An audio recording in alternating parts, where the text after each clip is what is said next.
Tabuk City News Break. Okay, let's go forward! One.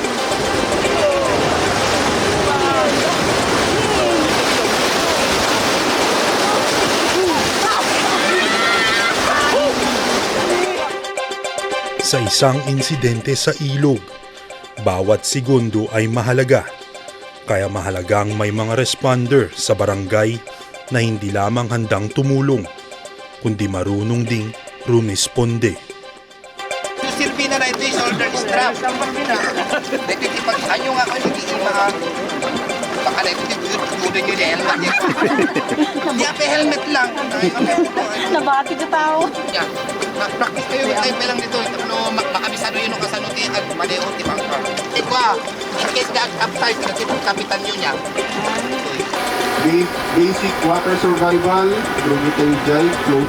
Team 1 na kayo pa lang ibutang yung manugaring nga, yung signals. Kapag kayo ni Sir Amboy. Ito ang layunin ng water safety at rescue training na isinusulong ng City Disaster Risk Reduction and Management Office o CDRRMO para mapalakas ang kakayahan ng mga barangay sa pagtugon sa water-related emergencies. Isuda kat na capacity dan kayang-kaya da nga ag-rescue nga isudan through the initiative of every barangays nga isuda met lang ti ag-sponsor kada gitoy nga training kat at least man lang adati may conduct tayo nga 2 days for water safety and rescue training. Sa ngayon, 3 hanggang 4 pa lamang na barangay ang nakapagsagawa ng ganitong training. Kahit marami sa mga barangay ng Tabuk ang maaaring maapektuhan ng pagbaha. So far sir, yung mga barangays pa lang parang may 3 o 4 pa lang na barangays ang dami nating flooded na barangays like from Kalanan to Cabarwan, pero dadalawa pa lang yung mga barangays na nagpakandak po ng mga ganitong training. Sa basic water safety training, hindi lamang kaalaman ang kanilang natututunan. Isinasagawa rin ang aktwal na pagsasanay sa basic life-saving interventions, kabilang ang CPR, paggamit ng inflatable boat, at mga pangunahing hakbang sa pagtugon sa insidente sa tubig. Yung training na to may advancement din. Yung kinakandak natin ngayon is basic water safety and rescue training.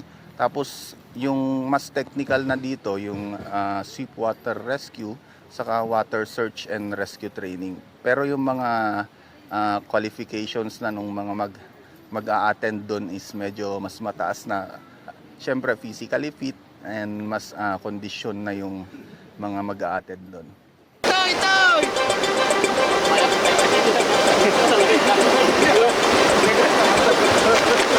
Okay, let's go forward!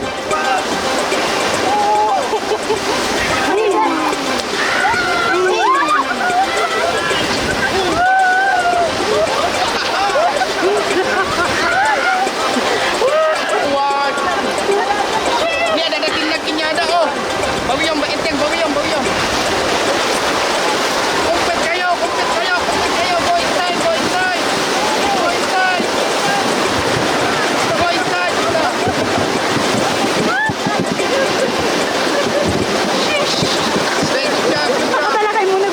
Dahil sa oras ng emergency, hindi lamang bilis ng responde ang mahalaga, kundi ang tamang kaalaman at kasanayan para makapagligtas ng buhay.